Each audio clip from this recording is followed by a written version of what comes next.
Hello girls, welcome to another video of your BST. Today we are going to start a new chapter staffing. आज हम एक नए अगले chapter पे जाते हैं जो है नियुक्तिकरण। नियुक्तिकरण का मीनिंग एंड कॉन्सेप्ट्स के बारे में, डेफिनेशंस के बारे में हम सबसे पहले जानते हैं। Meaning and concept: staffing is concerned with filling up of various positions or jobs in the organization with the suitable personnel. It involves maintaining jobs and individuals. This may require a number of functions like manpower, planning, recruitment, selection, training and development, performance appraisals, promotions, transfers, etc. इसे हम यहाँ पे बात कर रहे हैं अभी नियुक्तिकरण की। नियुक्तिकरण का मतलब है किसी भी ऑर्गेनाइजेशन में अलग अलग पदों पर अलग अलग तरह के पद होते हैं जिसमें विभिन्न पदों पर काम करने के लिए उनके महत्व के अनुसार, उस पदों के महत्व के अनुसार योग्य व्यक्तियों को चुनने का जो काम होता है उसे नियुक्तिकरण कहते हैं। इसमें बहुत तरह के होते हैं, बहुत तरह की बातें होती है। जैसे जब किसी पद पे किसी को नियुक्त करने के लिए बहुत सारी बातों पर ध्यान देना पड़ता है।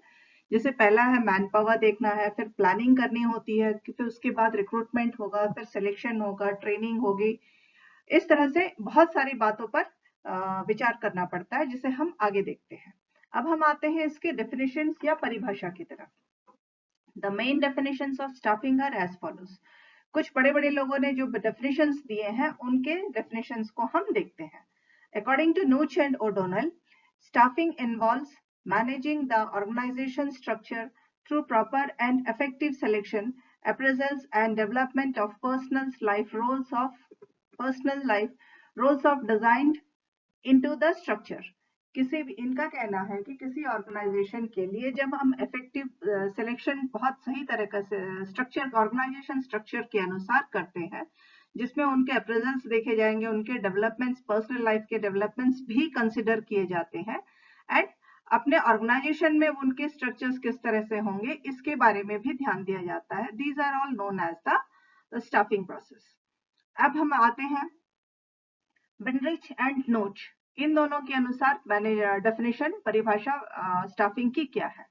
That they say that the managerial function of staffing involves the filling and keeping filled positions in the organizational structure. किसी भी ऑर्गेनाइजेशन में, या हम ये कह सकते हैं किसी प्रबंध में, जैसे जैसे खाली होते जाते हैं लोगों को भरते जाना और अपने काम को करवाना, उस प्रबंधन में जो रिक्वायरमेंट है उसके अनुसार जब काम करवाते हैं, then that is known as staffing.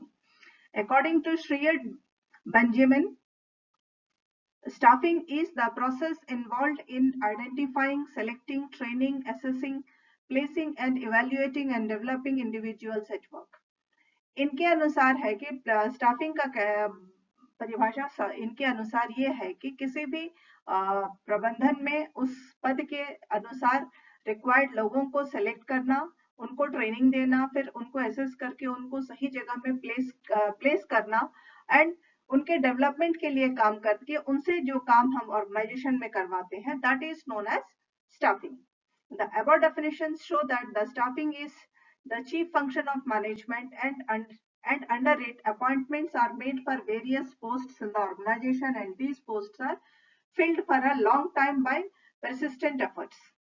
इतने सारे डेफिनेशंस को देखने के बाद में ये बात एकदम साफ होती है कि स्टाफिंग का मतलब नियुक्तिकरण का मतलब है कि किसी भी ऑर्गेनाइजेशन में ये एक बहुत ही इंपॉर्टेंट रोल अदा करता है एंड यहाँ किसी भी ऑर्गेनाइजेशन में लोगों को काम दिलाया जाता है जो बहुत लंबे टाइम के लिए होता है, लंबे टाइम के लिए काम दिया जाता है और बहुत मेहनत से उनको चुन करके उस ऑर्गेनाइजेशन में नियुक्त किया जाता है। इसे हम नियुक्तिकरण कहते हैं।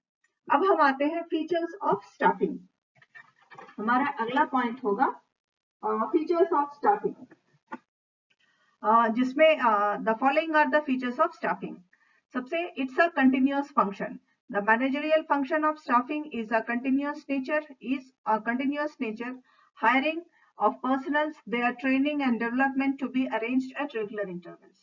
ये एक निरंतर चलने वाली प्रक्रिया है। किसी भी ऑर्गेनाइजेशन में स्टाफिंग का काम जो है वो निरंतर चलता रहता है, जहां नए नए लोगों को अपॉइंट भी किए जाते हैं, पुराने लोगों को ट्रेनिंग दी जाती है, वक्त वक्त पे उनको ट्रेनिंग दिया जाता है और उनको डेवलप करके अपने काम को ऑर्गेनाइजेशन में जो काम है उनसे सही तरह से लिया जाता है।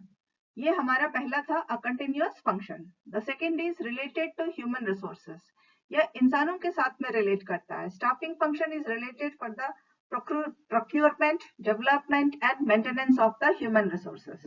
इंसानों को खोज के लाना, उनको डेवलप करना और उनको मेंटेन करते हुए ऑर्गेनाइजेशन में काम करना, इसे हम ये सारे जो काम होते हैं ये इंसानों के तहत होते हैं। So this is related to human resources. हमें वैसे भी किसी भी ऑर्गेनाइजेशन में बहुत तरह के रिसोर्सेस की जरूरत पड़ती है, उनमें सबसे इंपॉर्टेंट है that is human resource. Next point is a pervasive function. It is performed by all the managers throughout the organization. ये इस ऑर्गेनाइजेशन में जितने भी मैनेजर्स हैं उन सभी के द्वारा होता रहता है। हर डिपार्टमेंट में मैनेजर्स अपने अपने रिक्वायरमेंट के हिसाब से रिक्रूटमेंट के बारे में काम करते रहते हैं। नेक्स्ट है wide scope. Staffing has a wide scope as it includes all the activities related to human resources like recruitment, selection, training, etc. यहाँ पे इस स्टाफिंग के डिपार्टमेंट पे स्कोप बहुत ज्यादा होता है, क्योंकि यहाँ बहुत तरह के काम होते हैं। जैसे रिक्रूटमेंट भी यहीं से होता है, सिलेक्शन भी होता है, ट्रेनिंग भी होता है, इस तरह से और भी बहुत सारे काम होते हैं, जिसकी वजह से यहाँ स्कोप बहुत ज्यादा होता है आगे बढ़ने का। Next is cordial relationship. It helps in establishing good relationship with in the organisation and to develop relations on the basis of mutual trust and confidence.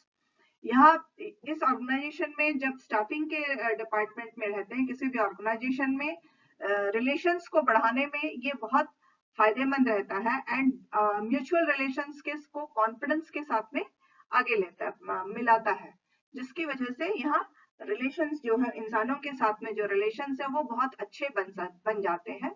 इसका भी यहाँ ध्यान दिया जाता है। Next is staffing is a invisible function. The value of staff cannot be shown on the balance sheet. Even the organization has to spend lot of money on various related activities. किसी भी organisation में जब balance sheet में हम हर तरह के resources का amount जो है वो उसमें दिखाते हैं मनी के रूप में, लेकिन जब हम ह्यूमन रिसोर्स के बारे में साथ में काम करते हैं, ह्यूमन रिसोर्सेज को रिक्रूट कर रहे हैं, तो उनकी जो वैल्यू है वो कभी भी मनी में नहीं दिखाई जा सकती है। होता ऐसा है कि किसी भी ऑर्गेनाइजेशन में आप देखिएगा, जब इंसानों को रिक्रूट किया गया है एम्प्लॉय को, अगर वो बहुत अच्छे से काम कर रहा है, उससे बहुत फायदा हो रहा है, तो उसके काम का जो है वो काम को मनी के अंदर में ट्रांसफर करके उसे हम बैलेंस शीट में नहीं दिखा सकते हैं। एंड रिक्रूटमेंट में खर्चे भी बहुत होते हैं। रिक्रूट करने से पहले उनको सेलेक्ट करना होता है, उनसे एग्जाम दिलवाए जाते हैं, सिलेक्शन होता है, इन सारे कामों के लिए फिर उनको ट्रेनिंग भी दी जाती है। इन सारे कामों में भी बहुत खर्चा होता है, लेकिन इन सबको मनी में कन्वर्ट करके बैलेंस शीट में दिखाया नहीं जा सकता है। It's a very difficult task.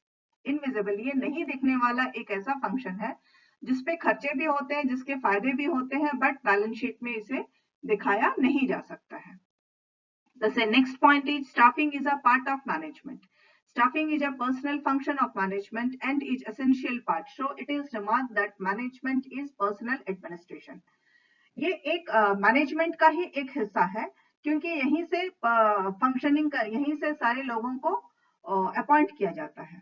So this is a part of the staffing is a part of management.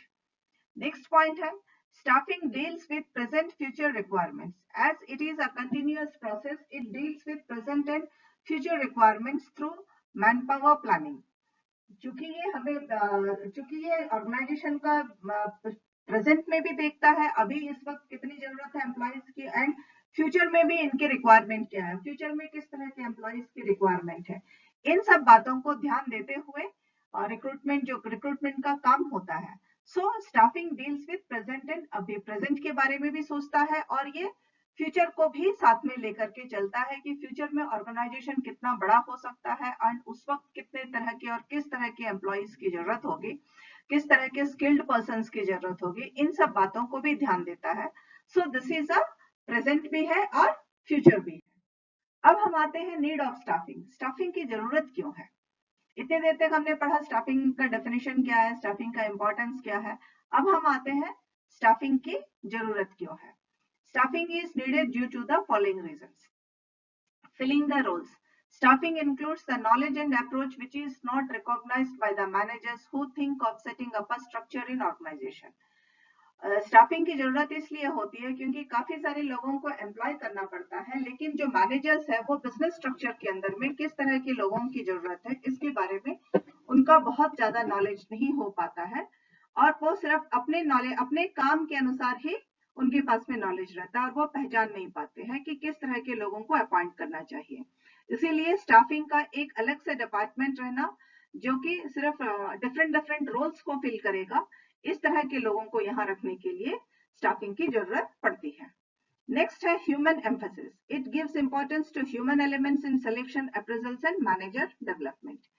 यहाँ पर ह्यूमंस के बारे में ज्यादा ध्यान दिया जाता है कि ह्यूमंस को किस तरह से सेलेक्ट करना है. तो ये एक अलग ही काम होता है. ह्यूमन को सेलेक्ट करना बहुत बड़ा काम होता है. इसीलिए इस डिपार्टमेंट का अलग से होना, स्टाफिंग का नियुक्तिकरण का अलग से होना बहुत जरूरी हो जाता है. नेक्स्ट है availability of knowledge. An important body of knowledge and experience in the area of staffing is now available, which can be used in empowering human resources of the organization to get better results. इस department के होने की वजह से काफी सारे experience लोग इसमें अवेलेबल होते हैं, जिनके पास नॉलेज होता है कि किसी ऑर्गेनाइजेशन में किस तरह के रिसोर्सेस, ह्यूमन रिसोर्स की जरूरत है ताकि उस ऑर्गेनाइजेशन में अच्छे रिजल्ट्स आ सके. इस तरह के जो जानने वाले लोग होते हैं उनको यहाँ पे रखा जाता है. इससे नॉलेज की अवेलेबिलिटी हो जाती है कि ऑर्गेनाइजेशन में किस तरह के लोगों की जरूरत है और उन्हें किस तरह से रिक्रूट करना है. So this is also another reason why staffing is needed, जिसे हम नियुक्तिकरण कहते हैं. नेक्स्ट चौथा जरूरत है specialisation. Earlier, it was the job of all the managers to fill the positions in their organization, but later it was realized that a separate specialized department is needed to look after the functions. पहले क्या होता था, हर department में जो managers हैं वो अपने requirement के अनुसार सबको अपॉइंट करते जाते थे, लेकिन बाद में देखा गया कि इस तरह से अपॉइंट करने पर ऑर्गेनाइजेशन में जरूरत के अनुसार उतने स्किल्ड पर्सन्स कभी कभी नहीं मिल पाते हैं, क्योंकि सारे मैनेजर्स इतने सिलेक्शन करने में एक्सपर्ट नहीं हो सकते. तब यह रियलाइज किया गया कि it's better there should be a different department which is specialised in selecting the people according to the organisation and according to the department and work. इसीलिए हर तरह के डिपार्टमेंट के अनुसार, काम के अनुसार लोगों के टैलेंट को देखते हुए जॉब देना बहुत फायदेमंद रहेगा. इस बात पर जब गौर किया गया तब स्टाफिंग का नया अलग से डिपार्टमेंट शुरू हुआ. सो नियुक्तिकरण क्यों अलग से करने का कारण ये भी एक बहुत बड़ा है कि यहाँ पे स्पेशलाइज्ड लोग ही हो सकते हैं. Thank you girls. आगे का हम नेक्स्ट वीडियो में पढ़ेंगे.